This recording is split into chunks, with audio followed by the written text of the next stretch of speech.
9 times table is rather easy.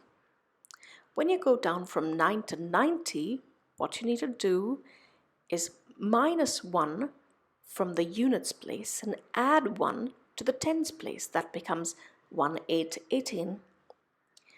Next would be 2 7 27. The next we minus 1 in the units place, it becomes 6, and we add 1 to the tens place, it becomes 3, so it's 36. Then we get 45.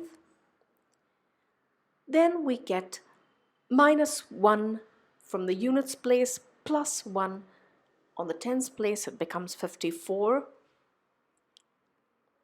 Then again, minus 1 in the units place plus 1 in the tens place becomes 63. Then again, minus 1 in the units place plus 1 in the tens place becomes 72.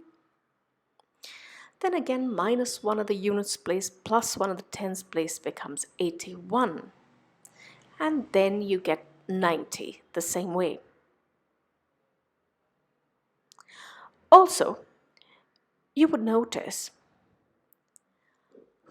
that from the top to the bottom, the numbers get reversed.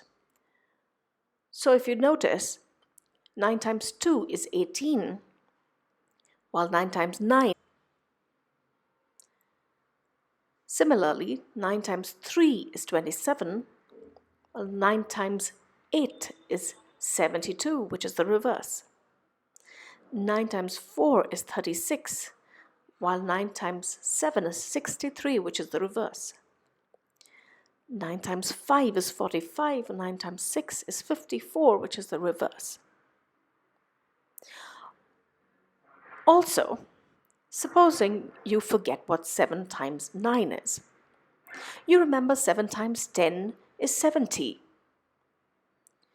So all you gotta do is minus 7 from that number, and that gives you 63, which is 7 times 9.